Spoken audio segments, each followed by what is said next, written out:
Chaque fin de situation est une renaissance. Donc peut-être que pour lui, ça va être aussi un coup de booster et qu'il va se relever de ça. De toute façon, voilà, on partait dans le mur, quoi. C'était ridicule de continuer comme ça. Et moi, je pouvais plus. Je m'en sentais plus les épaules. Pour la première fois à la télévision depuis son divorce en septembre dernier, Romane Cerda revient sur ses 11 ans d'amour avec le chanteur Renaud. Une relation fusionnelle, ponctuée de bonheur et de larmes. Tout ce qu'on a vécu, c'est à nous, c'est à personne d'autre. C'est des années magnifiques. Des rêves stoppés en plein vol, rattrapés par les vieux démons de Renaud. Le chanteur a avoué lui-même récemment dans des interviews avoir perdu le goût de vivre. Alors comment leur histoire a basculé? Comment aujourd'hui tentent-ils de préserver Malone, leur petit garçon de 5 ans? Je suis dans ma nouvelle vie et je suis contente et le petit garçon est content et Inch'Allah. Pourquoi le nouvel album de Romane Cerda est-il une façon de tourner la page?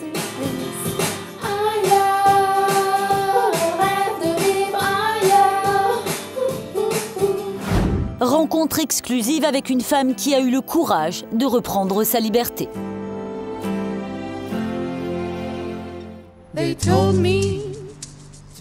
Une maison dans la banlieue parisienne, le domicile privé de Renaud. J'ai entendu du bruit. Bonjour. Entrez. Le studio. Bien que séparée d'avec la star depuis septembre 2011, Romane a conservé les clés de son ancienne maison. Et c'est ici, dans leur studio personnel, qu'elle vient régulièrement répéter avec l'un de ses musiciens, Gilles, le confident de la première heure. Je pense qu'elle a une force quand même, elle est très forte, hein, Romane, intérieurement. On dirait une petite bonne femme, une grande bonne femme, disons, un peu fragile et tout, mais je crois qu'elle a beaucoup de force en elle. Bon. Très bien, bah, écoute, on va garder celle-là, on va retravailler dessus. C'est ici qu'ensemble, ils ont enregistré le dernier album de Romane Cerda, baptisé Ailleurs. Okay. Bon, on reprend au départ, tu refais une voix ou pas? Ouais. C'est très important. Dans ses chansons, elle évoque les joies et les peines traversées en 10 ans d'amour et s'adresse directement à Renaud. Et tu vas où quand tu t'absentes loin? Comment ça fait quand tu te plais plus au fond du miroir? Et tu vas où quand tu t'absentes? Des paroles en écho à l'incurable mal de vivre du chanteur, connu pour ses excès. Mal-être, manque d'inspiration et problèmes aux cordes vocales abîmées par le tabac. Autant de mots qui le rongent et qui ont fini par avoir raison de leur histoire. On avait un deal, par exemple.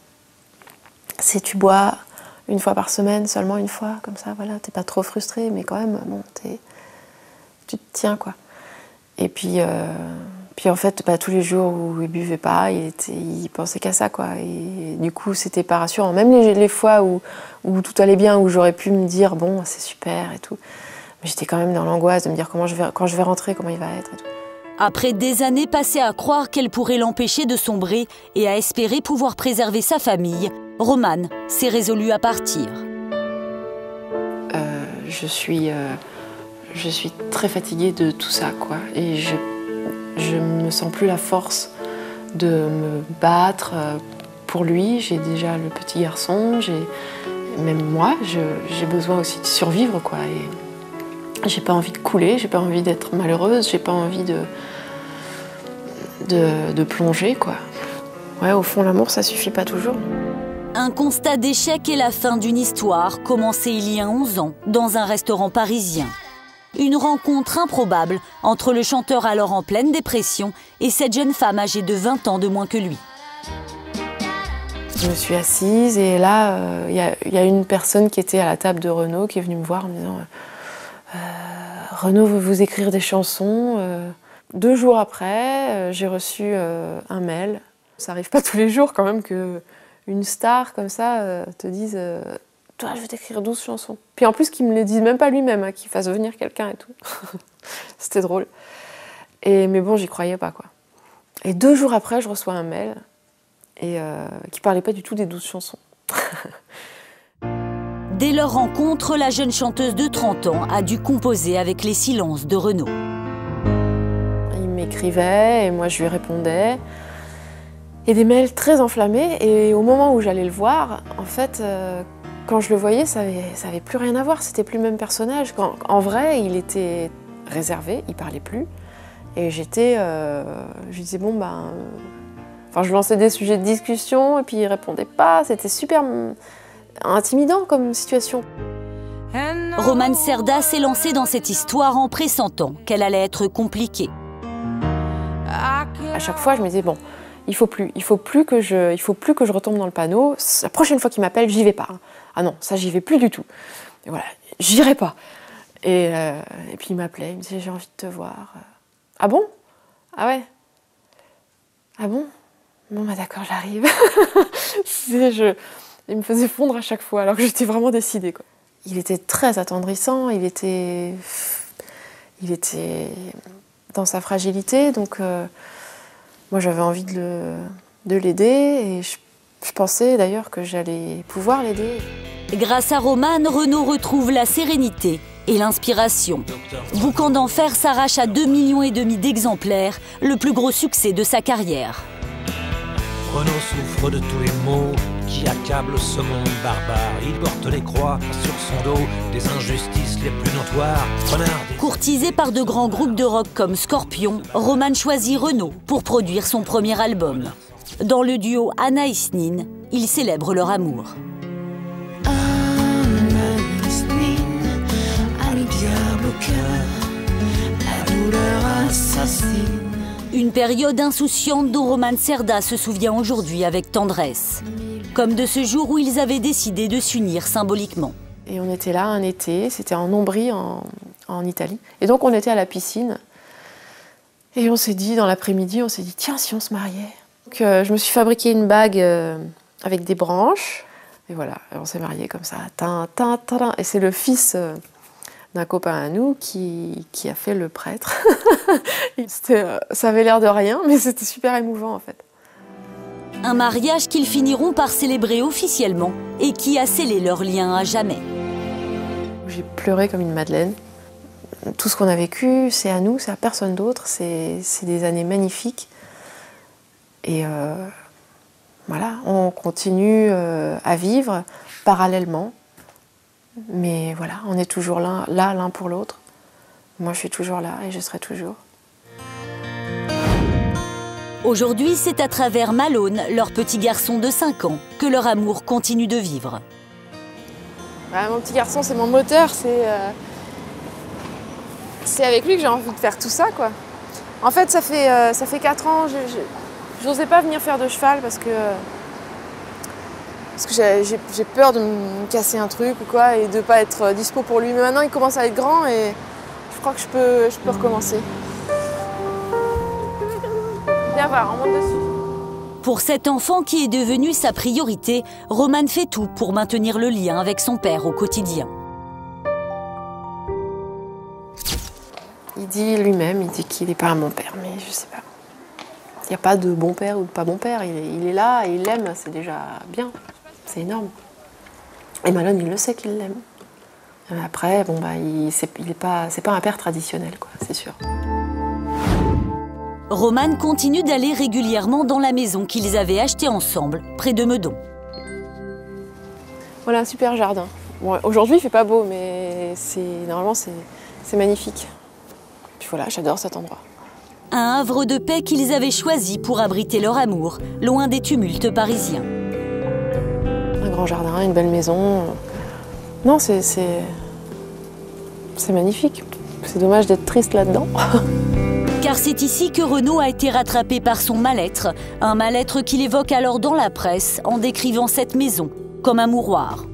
Je m'étiole, je meurs à petit feu loin de Paris, de mes potes, de mes petits bistrots.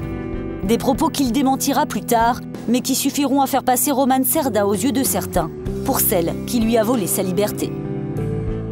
Ouais, l'injustice, ça fait mal quand j'entends que c'était quoi, qu'il était séquestré ou je sais pas quoi. Non, il y a eu des trucs comme ça. C'était pas ça, parce qu'il bougeait tout le temps, il mangeait pas jamais à la maison où il a mangé. Il était tous les soirs et tous les midis dehors. Et puis, non, c'était pas... Ça m'a blessée parce que je me dis, mais quand même, c'est dingue, moi je suis hyper cool, enfin ça va. Aujourd'hui, comme pendant les périodes les plus noires de son couple, Romane est une femme qui refuse de se laisser abattre. Elle continue à s'entraîner 2 fois par semaine avec un coach dans la salle de boxe qu'elle avait fait installer dans leur ancienne maison. T'es en forme? Ouais. Alors aujourd'hui, Ready. aspiration, remise, anticipation. La boxe comme exutoire et une volonté farouche de s'en sortir. Voilà. Plus fort. Ça aide à se tourner vers l'extérieur et à se vider, quoi, à vider ses idées noires et à se tourner vers autre chose que son petit soi-même, quoi. C'est pas mal. Ça va finir en dédommagement, regardez. Hein? Madame Serdar. Hein? Hop, crochet gauche. C'est pas vrai. Si. Et pour aller de l'avant, Romane a pu compter sur le soutien de Lolita, sa sœur de 23 ans, qui a toujours été là pour elle dans les moments difficiles. Donc voilà, on changeait les esprits, on allait au ciné, faire du shopping, enfin faire des trucs de filles pour penser à autre chose que ce qui se passe à la maison, qui n'était pas forcément facile. Une complicité sans faille unit les 2 femmes. Et c'est à sa sœur, qui est photographe, que Romane a confié la réalisation des clichés de la pochette de son dernier album. Un album dont les textes ont été écrits entre autres par Boris Bergman, une grande signature de la chanson française qui a su mettre des mots sur sa souffrance. Oh Boris. Salut ma puce. Ça va? Et toi? Ouais, ça va très bien. Installe-toi, je vais te faire un petit thé peut-être, non? Quand elle découvre les paroles de la chanson « Oh, tu vas où quand tu t'absinthes », Romane devient blême. À un moment, j'ai dit oui, tu t'absinthes, etc. Elle m'a dit, mais est-ce que tu sais que c'est la boisson préférée de Renaud? Et j'ai dit non, je ne savais pas. Ça m'a même fait peur. Au début, je me suis dit, oh là là, mais si je chante ça, qu'est-ce qu'il va dire? Qu'est-ce que mon mari va dire? Il va le prendre pour lui, c'est évident. Et comment il va le prendre? Est-ce que c'est pas trop trash et tout ça, quoi? Un nouvel album résolument optimiste et empreint d'une gravité légère, à l'image de Romane. Et un titre évocateur, Ailleurs. Elle prend la vie comme elle vient, envisageant demain, dès demain, bouclera ses bagages enfin, oubliera le temps des pourquoi, de ses désillusions, elle s'en va. Mais si Romane rêve d'ailleurs, c'est à 5 minutes du domicile de Renaud qu'elle s'est installée il y a 2 mois. On a emménagé ici, dans un petit endroit très mignon que j'adore et que Malone aussi adore. Et voilà, j'ai pas pris grand-chose, j'ai pris la lampe, le canapé et voilà, et mes fringues. C'est vrai que les premiers jours, je me dis bon, je suis un peu désorientée, je me dis bon. Ah oui, alors j'habite là, d'accord. Donc, ah oui, alors ma chambre c'est là-haut, enfin, voilà.